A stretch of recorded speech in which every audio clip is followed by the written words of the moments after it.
I'm Tim Monroe, and this is what I really want to talk about.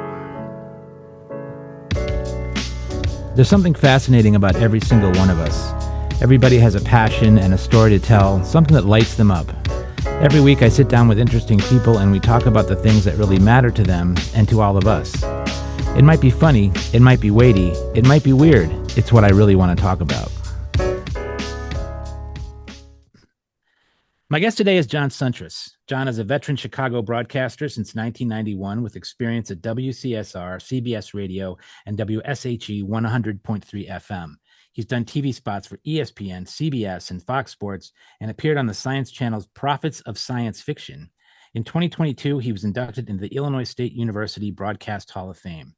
He's also the host of Word Balloon, a long-running pop culture podcast where he's done more than 1,000 interviews with top creators in comics, TV, and film. Smart, insightful conversations, definitely worth checking out. John is truly a podcast pioneer. John and I have been friends since the early 80s, oh my God, when we spun records and shared obscure music trivia at our high school radio station in suburban Chicago. Welcome, John. What do you really want to talk about today? Oh, Tim, my God. And I appreciate the laundry list introduction. And there are a million things I could talk about. But what I really want to talk about is Star Trek. Oh, excellent. Yes, this is going to be fun. So before we boldly go where no podcast has gone before, I want to just stop a minute and talk about Word Balloon because, 1,000 interviews, more than 1,000 interviews now, right? And yeah. When did it first air? When did Word Balloon first start? I started in 2005. And the reason why was when I was working at Sporting News Radio, they appreciated my voiceover work and my production work, but they really weren't giving me that many on-air opportunities. Every now and then I'd be able to talk boxing. Paul Allen, the Microsoft billionaire, founded Sporting News Radio, but he also created the Sci-Fi Museum in Oregon, or rather Seattle. And I'm like, hey, if you want, I could do a podcast for the museum because I noticed they were having a lot of kind of nerdy people on and stuff at the museum. And I got the response back, well, no, we're covered, but that's a great idea. You should start a podcast and just do it yourself. And I'm like, that's a great idea. So I started Word Balloon, and essentially I started it to generate more potential audition stuff for potential jobs, future jobs, and it kind of became its own thing. Mm-hmm. And it was really great. And I mean, this really was very early on. Adam Curry from MTV, I know, is considered the godfather of podcasting. He's one of the early adopters. Yeah. But man, I always put it in astronaut terms. I'm kind of a Mercury astronaut. I'm that first generation because I love the podcasters that say, "Oh, I've been doing this for the last 5 years." I'm like, "Yeah, I've been doing it for 20 years." How you doing? Right. I'm pretty sure I didn't know what a podcast was in 2005 or 2004, whenever you started. I don't think most people did, right? No. I mean, you were one of the first ones. Yeah. Yeah, I know you had to describe it as like internet radio, which is essentially what it is. And to be honest, I think still that. Yeah. Yeah, and honestly, I think we're more innovative than radio is allowed to be because of all the sponsorship and the corporate structure and all of that. Right. Right. And I can do whatever I want, right? I mean, you got it's just fun. And so, 1,000+ interviews is just amazing. So I just wanted to stop and talk about that for a minute. And as I mentioned to you before, this is number 7 for me. So I have a long way to go to catch up to you. I don't think I'll ever catch up. What do you think? That's all right. No, man. And really, I've been listening, doing great, man. Oh, on to Star Trek. Let's start at the beginning, John. Can you remember when you were first sort of aware of Star Trek or saw a Star Trek episode or just kind of knew what it was? It's embarrassing, Tim. I have a distinct memory in when it was still on NBC, and I'm assuming the last season, like 1969, and my parents having it on. And back then, you were 4 in 1969, right? What? Yeah, I was you were 4. Like 4 years old. Yeah. Yeah. And I know, and I color TV back then was so vivid. So I think all the beautiful colors. I mean, that's the thing. If you watch those shows from the mid 60s, they really did amp up the color, really to sell televisions. Like Batman. Exactly. Great example. Great example. And Star Trek's like that too, man. And and also, 69, that was the moon landing year. Mm-hmm. And my parents and grandparents were very smart and really they had National Geographic and all the moon maps that were in there. And Yeah. I remember the landing vividly and literally them explaining and pointing to the window and going, "All right, you see the moon up there? Yeah. All right, you see the TV? Yeah. That guy's walking on the moon right now."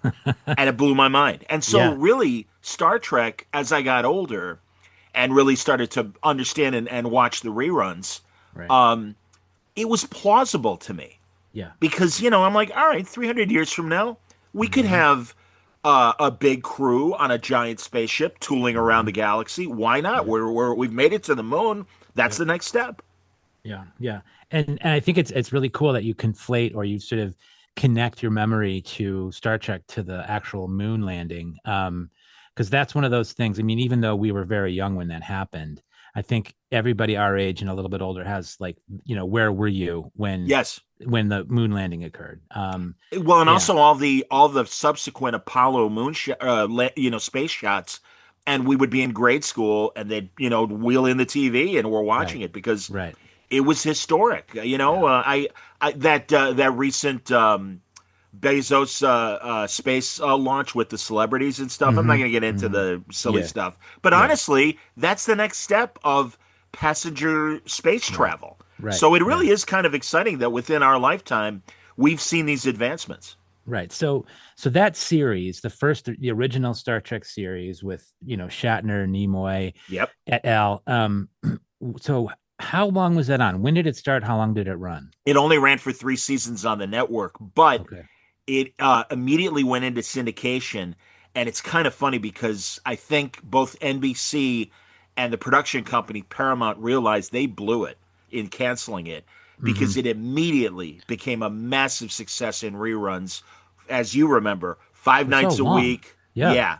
So, I mean, it really has not. I mean, even though it went off network television 69, it's never been off the air. It's still on. And, Right. MeTV runs it 6 nights a week. Hmm. So yes, there's I mean globally just millions of Star Trek So fans. do you know how many episodes were in those 3 seasons? Yeah, like in the 60s, I want to Okay. say, because Yeah. that was back Yeah. when you do almost 30 Right. episodes a season or so, or Yeah. yeah, I maybe 72. But Yeah. yeah, I mean, there's certainly enough. Right. And then of course the subsequent shows. My God, there's Right. literally going back to 66 when it started to now. There's close to 1,000 Star Trek Oh episodes. yeah, and we'll get into that. So, what do you think? So you've been a Star Trek fan since you were four. um, what is it about Star Trek that you think has kept you, so interested for so long? When I was a kid, it was all about the space adventure and the cool Mhm. ships and all the cool technology. The idea, and it's ridiculous, but the idea of beaming from the ship, with like a laser beam, the transporter down Right. to planets, all that stuff just blew my mind. But as I got older, the great thing about a lot of that 60s sci-fi was a lot of very literate sci-fi writers that were writing short stories and novels were writing television. The Hmm. Twilight Zone is a great example of that as Yes. well. Yeah. And the great thing about Star Trek was it explored a lot of moral issues. Serling said this about the Twilight Zone as well. When he was having trouble in the 50s and he would want to tackle a controversial subject, the network's like, no way, we can't do it. But if you cloud it in sci fi and instead of talking about race Right. or a political strife or an economic strife, put it on a planet and it's aliens, well, now it's Hmm. all fantasy and it's a different story. But again, you can read between the lines. But I've always appreciated that about good Star Trek, that it will present a moral question and really cover at least the ones that I love will cover both sides and really make you think about it yourself and go, well, there isn't one right answer. Like, let me think about that. And truly, a lot of the subsequent shows have continued in that tradition. Right. And I'm sure there are other um science fiction precursors, either movies, I don't know about TV shows, but certainly movies. But Star Trek was really, I mean, maybe you can talk more about this, but Sure. was Star Trek really sort of the first outer space TV show?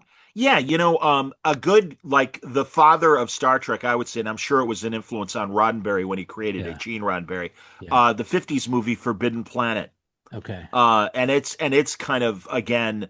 a crew and they go to a different planet. Great cast, really, for being a '50s movie. Very kitschy, but I would say the storyline and even the effects are really impressive for 1950s. But no, Right. you're absolutely right about that. We were getting anthology shows like Mhm. Outer Limits and The Twilight Zone, but they didn't really like focus on the crew dynamic and again, like occasionally you'd get a moral issue question, but it was really more of like the scary shows, things like that. Right. And so yeah, I think drama as science fiction. Yeah, I would agree that Star Trek is probably first.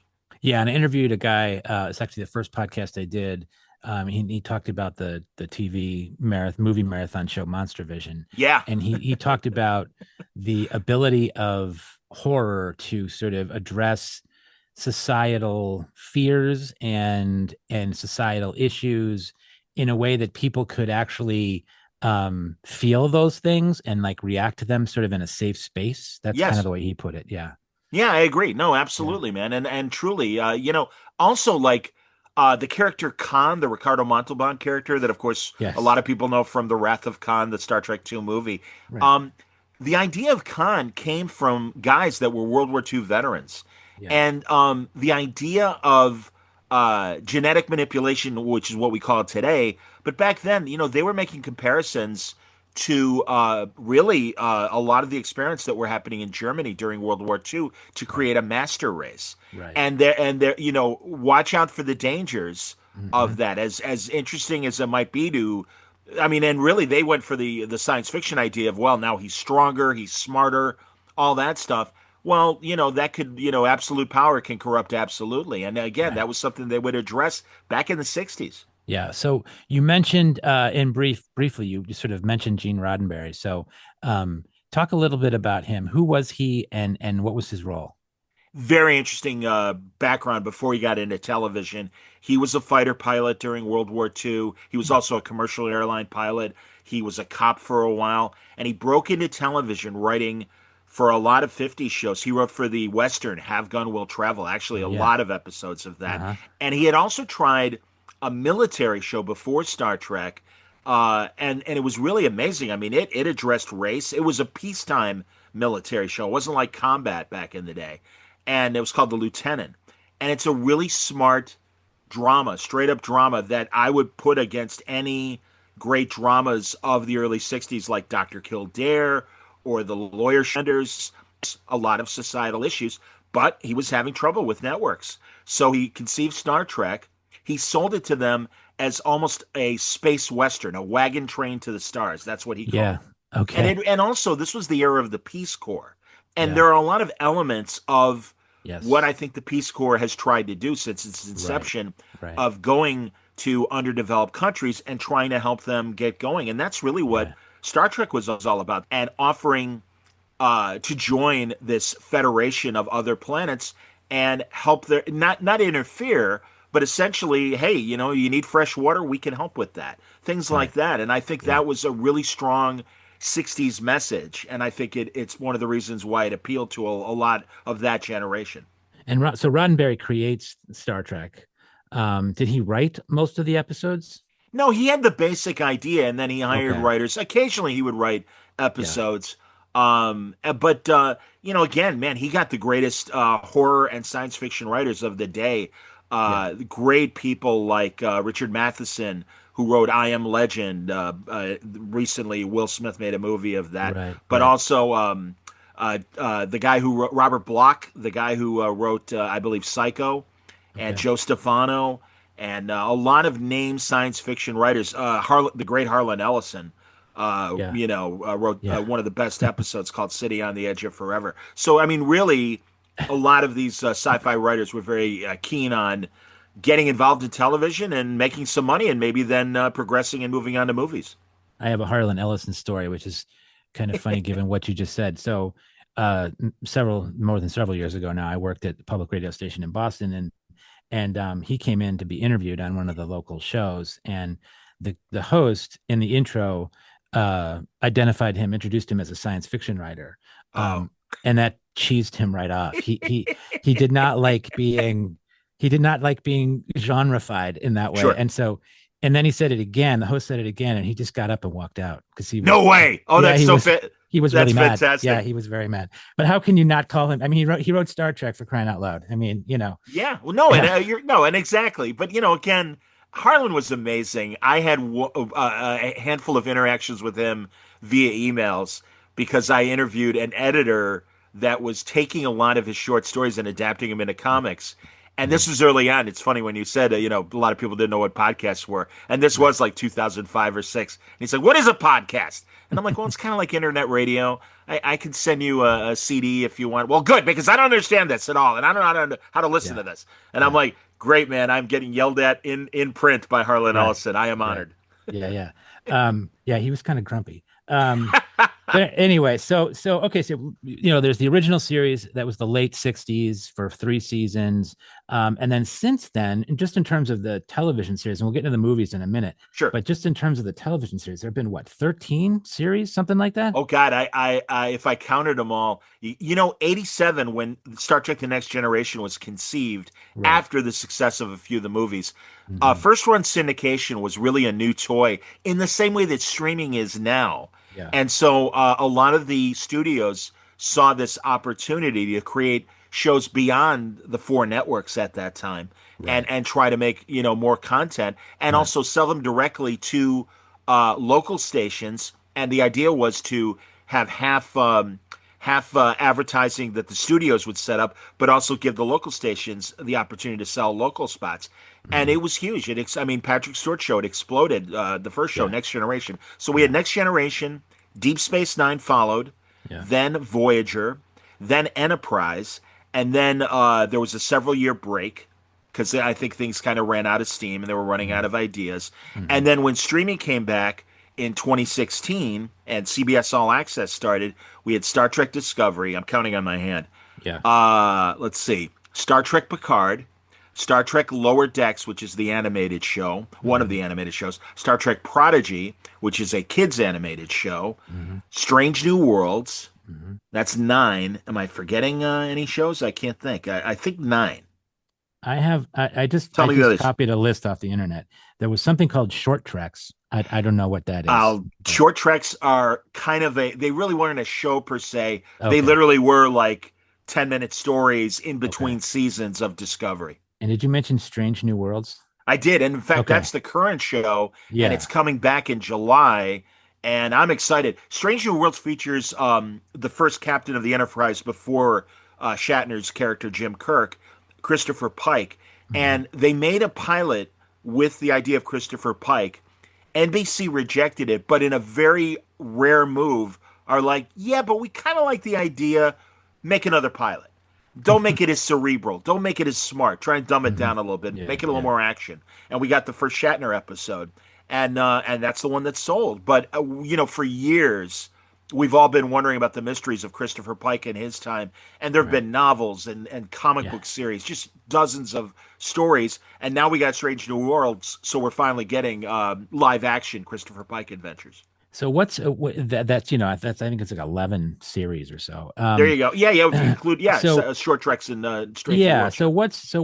what do you think is the what stands out for you in that list? Like what are the ones, if you know some of these out, which ones would you point people to? Well, certainly, Next Generation and Patrick Yeah. Stewart and that ensemble cast are so Hmm. great and Yeah. still so lauded.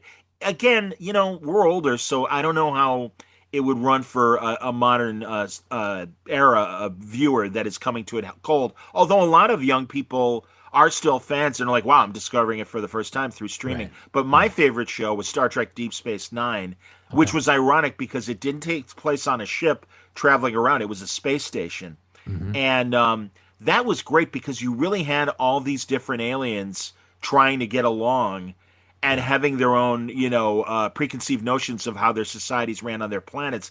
And they were forced to work together. You also had a lot of forward thinking writers and characters.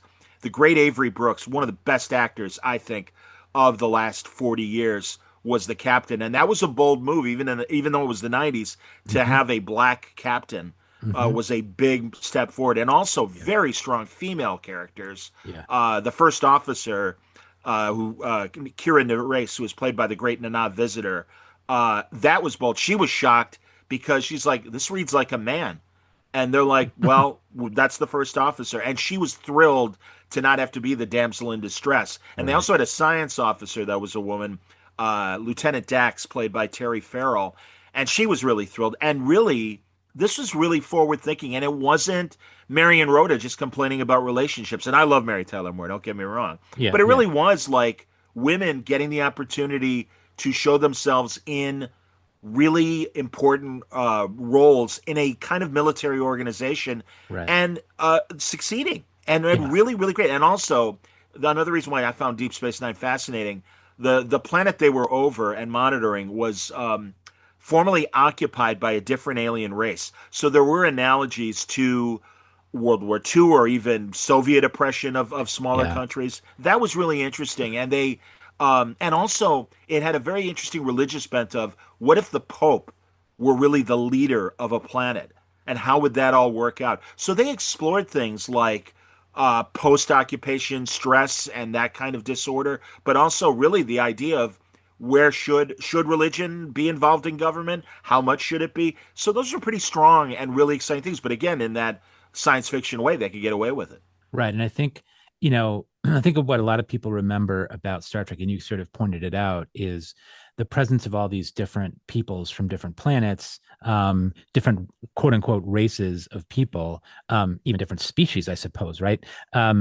Even though they all spoke English and had two legs and two arms. But I always thought that was one of the cool things about Star Trek, and was one of the things that I always liked. And you can sort of reel off the different, you know, the Klingons and the Romulans and Right.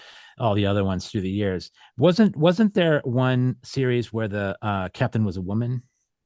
Yes, Star Trek Voyager, Kate Mulgrew, Voyager. and Okay, a yeah, great actress, man. And you know yeah. it's interesting. Genevieve Bujold, the great French actress, was originally cast, and she was in Dead Ringers. Or no, Mm, yeah, Dead Ringers or yeah, Dead Ringers.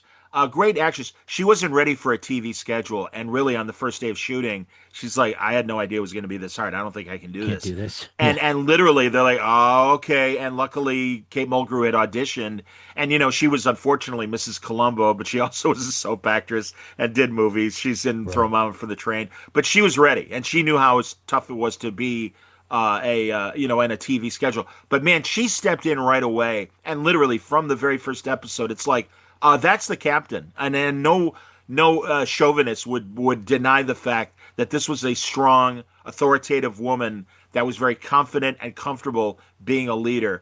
And her personal story, just like every cast member on these shows from the 80s, 90s, really up today, they all Right. have interesting backstories, and a lot of episodes would focus on their evolution as characters as the stories progressed. Yeah. So can you point to particular episodes in any of these series over the years, or particular characters maybe that you just, you know, they stand out as your favorites? Sure, you know, you and I talked about Data, Mm-hmm. the sentient android Yeah. played by Brent Yeah. Spiner, and there's one great episode, and it was really early on. It was in the second season of Next Generation. It's called The Measure of a Man, and Starfleet comes in and says, "Well, Data's a machine. He's a robot, and Mm-hmm. he's property." Mm-hmm. And they wanted to disassemble him and kind of examine how he worked, because it was kind of this scientific wonder that one scientist, like, you know, stumbled on. And he's like, no. Yeah. And they had a naval kind of court case of, is Data should Data be given individual rights the way a human is? Yeah. Great moral story. On Mm-hmm. it again, shown and explained, very balanced, both sides, and truly. Then Whoopi Goldberg, who was a great cast member on Generation, has a conversation with the captain, Picard, Captain Stewart, Patrick Stewart's character, and says, "Oh no, you know, I think it's great. Why don't we make more Datas? In fact, we could have a whole race of Datas, and they can do all these different things for us." And Patrick Stewart says, "You're talking about slavery," and she Yeah. shrugged, Yeah. and it's like, now I get it. Now I know how to defend him, and Or it you're really talking was or you're talking brilliant. about AI and Yeah, you know, we become the slaves, like one or the other, right? no kidding. Yeah. Tim, Yeah. it's like if you know the movie, remember the meteor hitting the Earth movie, Deep Impact? We're like Taya Leone and Morgan Freeman standing on the beach shore, and this tidal wave is coming at us, whether we want it or not, man. Man, So you are yeah, we you're just got to figure out a way to you, make it you, work to our you are advantage. just chock full of references. They just come out of you all the time. It's unbelievable. Um, okay, so let's wander into the film part Sure. of Star Trek. And I think there's 14 Star Trek films, maybe. Yes, yes. Now Yeah, that they have a lot of, yeah, there were yeah, like there were six, and featuring the original cast. Man, in 1979, after those, many 10 years of reruns, it was so exciting to get a new story with the original cast. And I mean, man, and I listen. There are detractors to the first movie because they really kind of fell in love with their special effects, and there's a lot of longing slow motion like shots of alien worlds, and even the Enterprise is like a 3 minute just panning over every nook and cranny of the outside of the Enterprise. I love it though because again it asked a very interesting moral AI question. There was a sentient AI that was trying to figure out what it was, and very like who am I? And again, right, very very Star Trek idea. But yeah. no, I so they had the original cast. Then after 7 seasons of the Patrick Stewart cast, they graduated to the movies, and Hmm. those movies were hit and miss, but a lot of good ones. Yep. And then back in 20 was it 2009, during after that fallow period, after the last series Enterprise with Scott Bakula, which by the way is a great series itself and kind of a prequel series to the original series, closer to the 20th century really, Right. given that it was made in the 90s. But after that, in 2009, J.J. Abrams, who's had great success in Star Wars and television and all, he rebooted the Star Trek movies with Chris Pine and Chris Zachary Pine. Quinto Yeah. and Zoe Saldana, I like and those it's movies. they're fun. They're fun. Yeah. Yeah. Yeah. So I decided to ask IMDb to rank the Star Trek movies Ooh, in terms interesting. of quality, and I don't have them all ranked, but they ranked Star Trek 4, The Voyage Home, the best one. That's the one. I think that's the one with Wales, isn't it? Correct. Yeah, Yeah. that's the most approachable one. They the Yeah. They the go back to original San cast, Francisco. yeah, they travel Yeah. back to the 80s. Yeah. So they Yeah. essentially was a contemporary movie, and they were the fish out of water, and they were the Right. aliens, and That's they didn't right. know how things worked in 20th century society. Right. And guess what the worst one was that they said. All right, let's see of the movies. I'm gonna It's an say original cast one. yeah, well then it's Star Trek 5, of course, unfortunately, the Final Frontier. No, it was Wrath of Khan.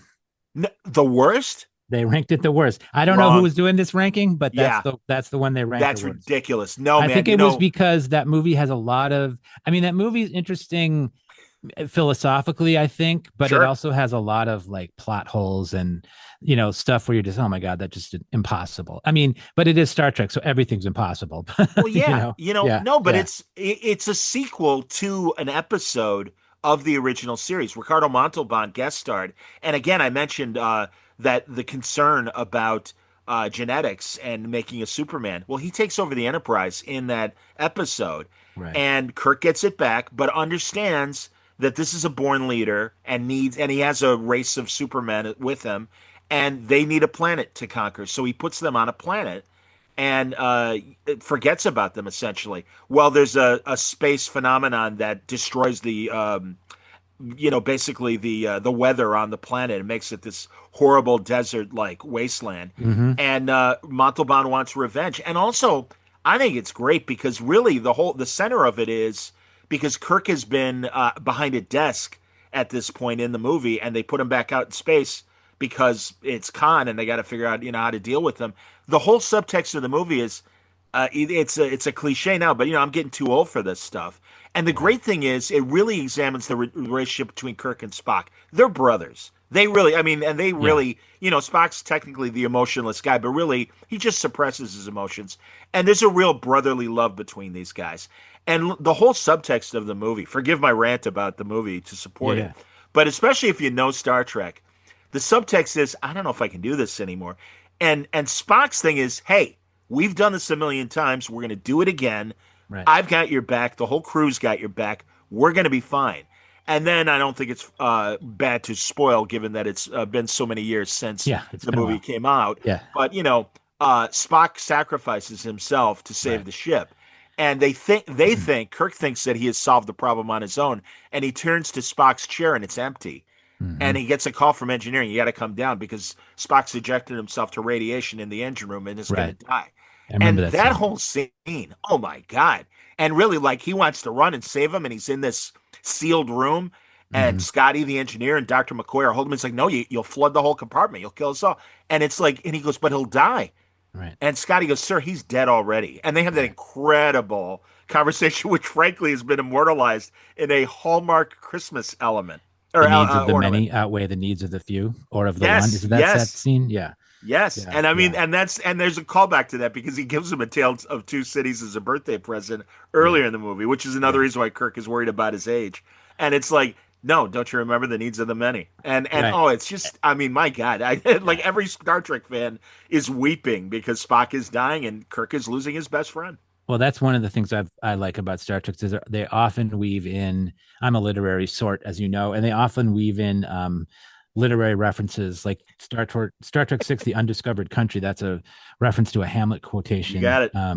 And the undiscovered country from whose bourne no traveler returns, which is death, obviously. And Exactly. and so a lot of those Star Trek stuff. There's lots of cool literature stuff sort of woven through there. Also, they I always used to love, and they don't do it as much in modern Star Trek, but Shatner would have these great speeches of, well, think about all the great thinkers of our time, Albert Einstein and Yeah. whatever, and then Ulan Tool of Rigel Right. Seven, Right. Yeah. and Yeah. it's like, oh, the third one is always like, Right. yeah, all right, But they remember the guy 3,000 years ago or whatever it was. Yeah. And Captain Picard was always reading.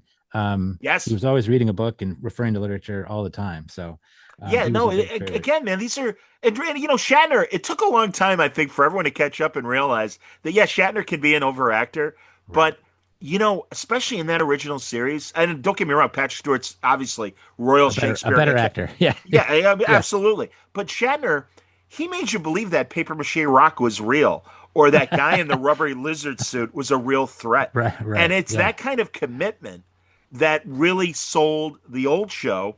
And then Stewart came in with a very quiet, subtle contrast. But Hmm. again, it was a very thoughtful, methodical leader. My God, there's a great two-part episode of him where he gets tortured, and it is really, really intense. And it's this wonderful, I mean, from a portrayal standpoint, performance standpoint, him and the great character actor David Warner, who was Hmm. Jack the Ripper in Time After Oh Time. yeah. Yes. Eh, Yes. Great, Scary, great actor. scary looking dude. Yeah. Yes, very Yeah. intimidating. And he's in Yeah. alien makeup. And it really is this kind of one on one. I need to break Captain Picard to get him to do what our bad guys want him to do. And it is intense, man. And it is Hmm. so, and it ends so well. And I won't spoil, but my God, it is really just a triumph for Patrick Stewart. This show, it would always get Hugo Awards, Saturn Awards, the Sci-Fi Awards, Right. and also from the television Emmy standpoint, special effects, and also I'm sure the Academy would nominate it for the movies. But it's a shame that I think it's getting better, and I think shows like The Walking Dead are showing a dramatic flavor that is being recognized by general critics and general audiences. Hmm. But really, it was kind of a fight for respect for a lot of years. And again, they always have had very literate people Yeah. writing Star Trek. Yeah, for sure. I mean, I think for me, fantasy and sci-fi were the gateway of literature for me. I mean, that's There how you it all go. started. That's how it all started. Sure. I had a sixth grade teacher who put a copy of The Hobbit in my hands and said, "Here, go home and read this." Me too, buddy. Um, Yeah, yeah, I was. nobody else was reading it, but she's like, "Here, take this home and read this." I And that get was it. it. That was it. That's how it all started. Absolutely. Yeah. So anyway, so okay, so here we are. 50, what, 60 years? Yeah, next year's the 60th anniversary. Yeah, that's Yeah, amazing. 26 Yeah. to 66 to 26. Yeah. So it's really our lifetime here, right? I Yes. mean, yeah. And I don't know if it's fair to say Star Trek is just as popular now as it ever was, but it's out there still. Right? There's a new movie coming out, isn't there? Well, the on the movie side, they've kind of started and stopped a million times since Okay. the Star Trek Beyond was the last feature film. Hmm. Television is still going on, Okay. although Paramount is in the midst of being sold, Okay. and they're having some FCC complications with the sale.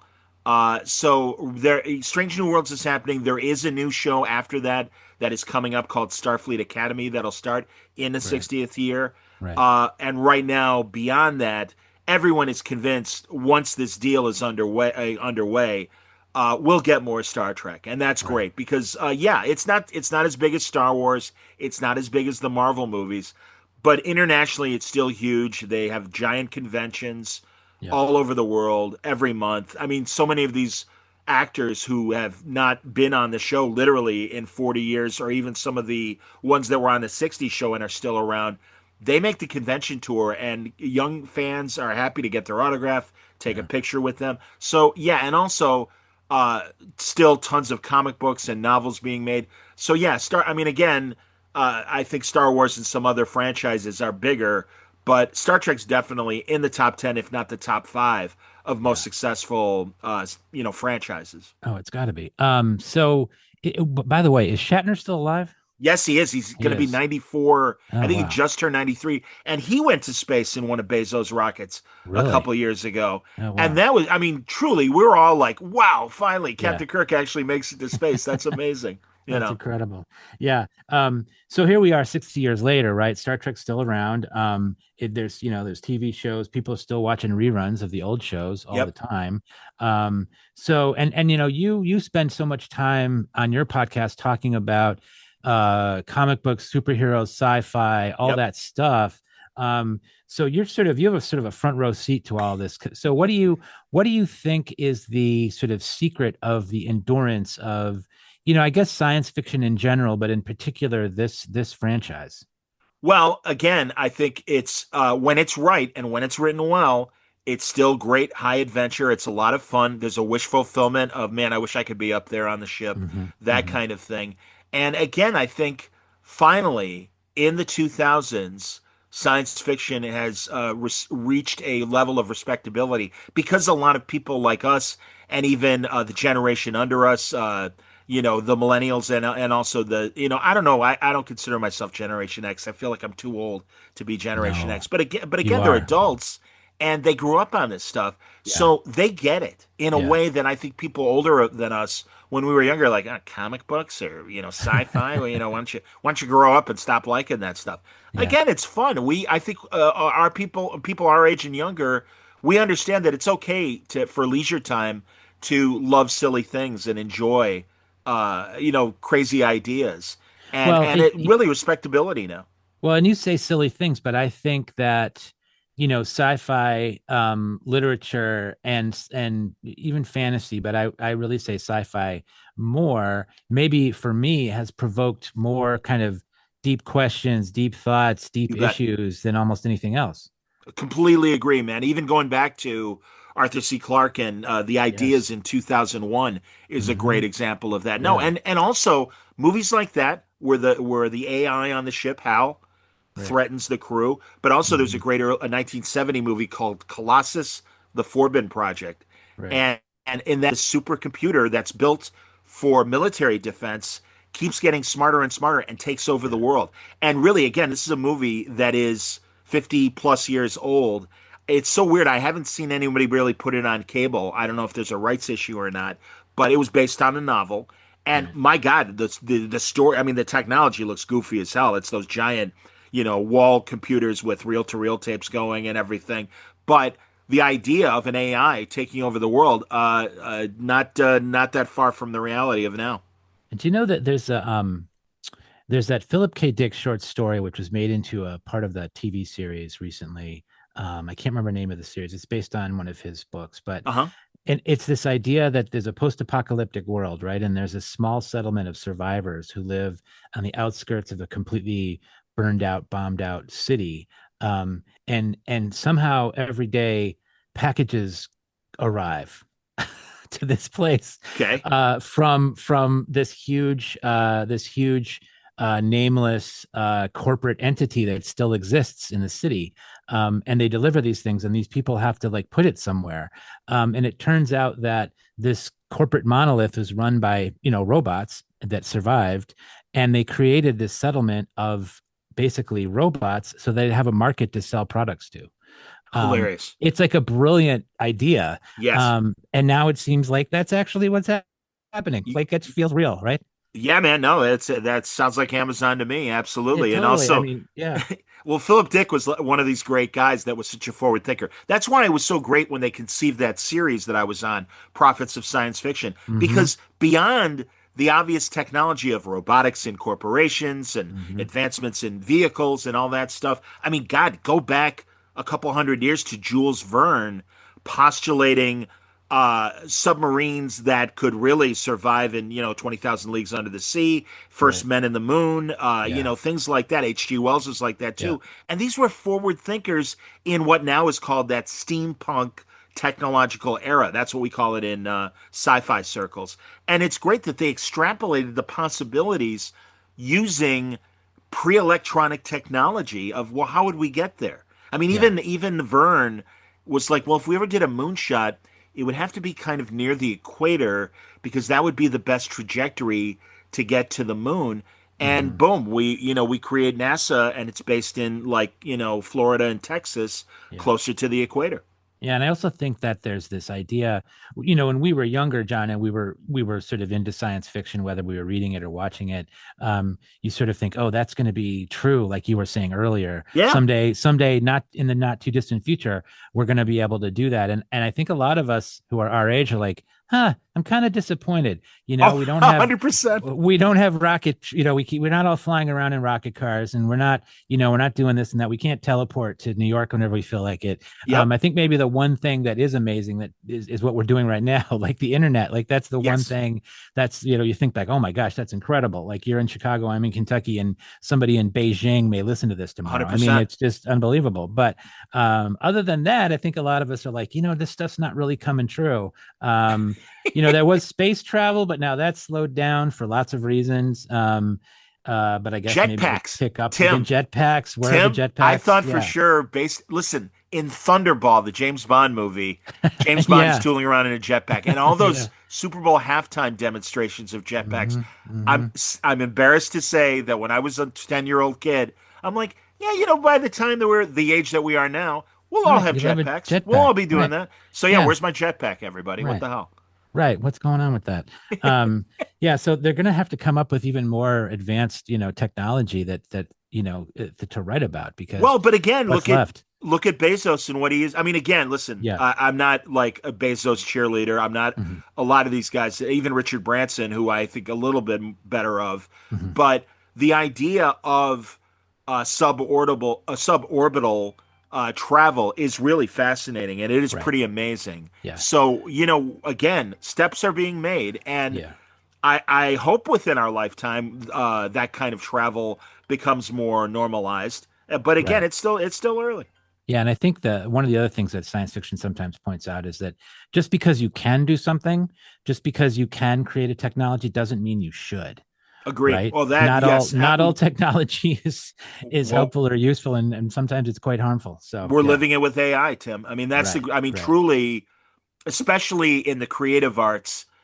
So many of my artist friends are just so bummed that you can just talk into Chat GPT and Oh, say I create know. an image of X, Yeah.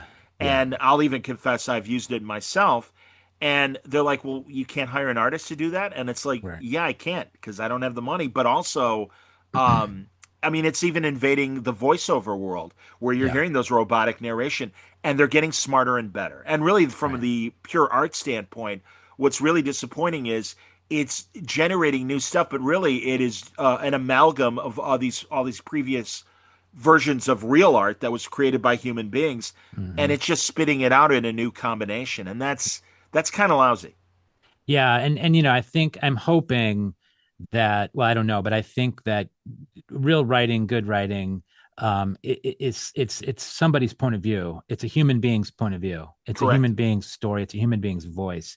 And I'm hoping not everybody, but most people will be able to tell the difference. Agreed. I hope. I don't know. I have one funny story about that. I go to this writers conference. I've been going to it for like 3 or 4 years, and one of the faculty there is a poet, and he's Indian American. He lives in Chicago, and of course, like this room full of poets and fiction writers are all very anti AI and Sure. anti Chat GPT. And he tells this story where he's like, "Oh, it's not so bad." He said, "I asked Chat GPT to write something in the voice of Ernest Hemingway, and it spit out something that was very cliched and sort of Sure. if you knew what you were looking for, you're like, oh, that's just somebody copying him, right?"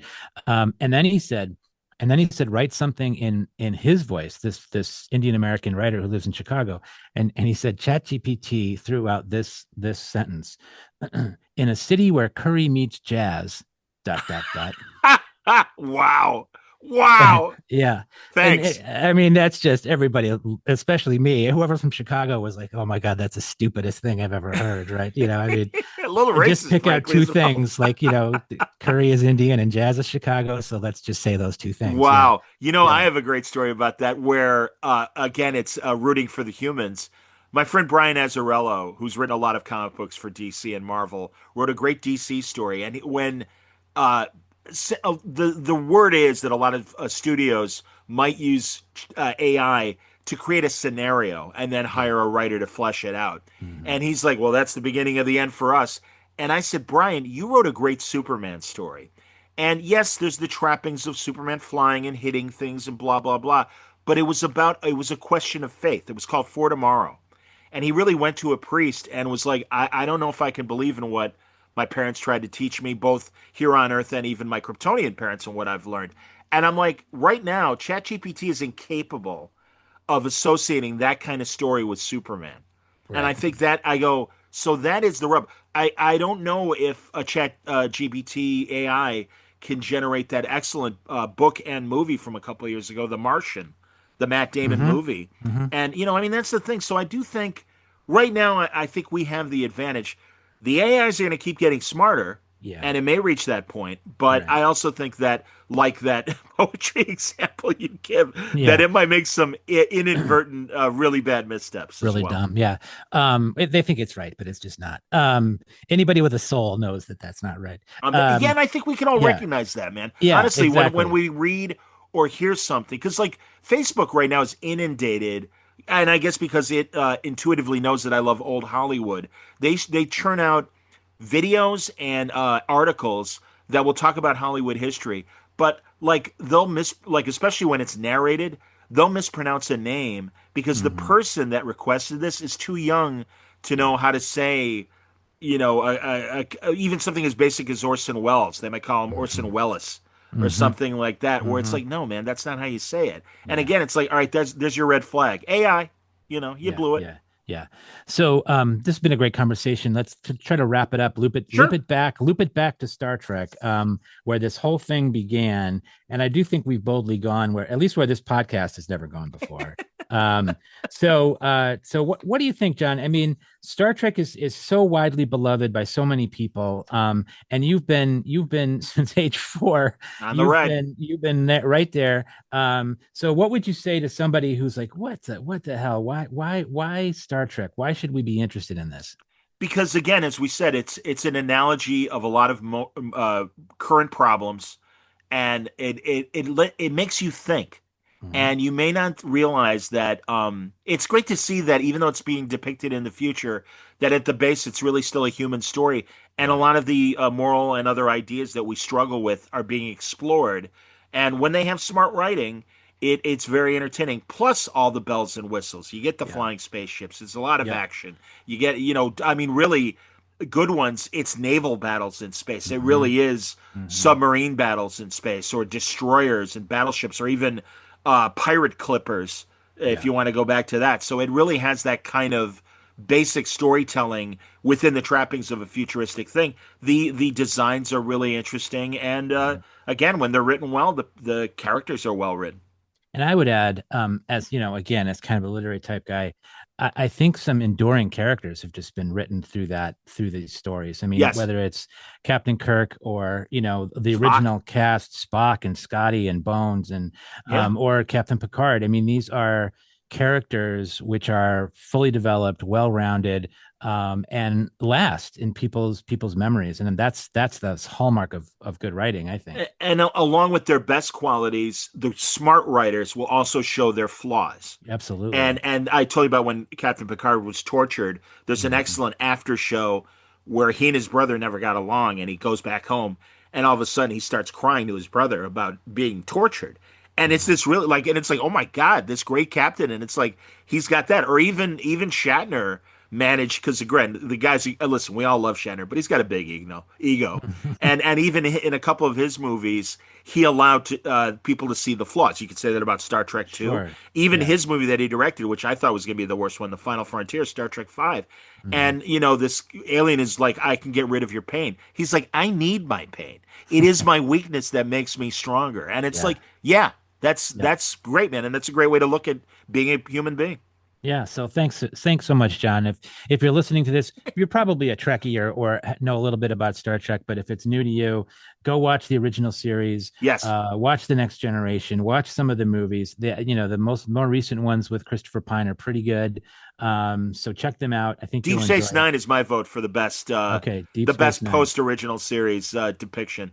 All right, check it out. So, John, thanks so much. It's been a great conversation. I really appreciate you coming on to tell me what you really want to talk about. Tim, nothing delights me more than given how many years we've known each other and that you're joining me in the podcast world. Honestly, I've enjoyed your show. I've listened to episodes, and you do a great job, and you have very interesting guests. And it is this great potpourri of different ideas and what people are really excited to talk about. Well, and I learn something every time I do it. That's the fun part about it. So, You thanks get again, it, man. John. Yep. Thanks, buddy. Take care.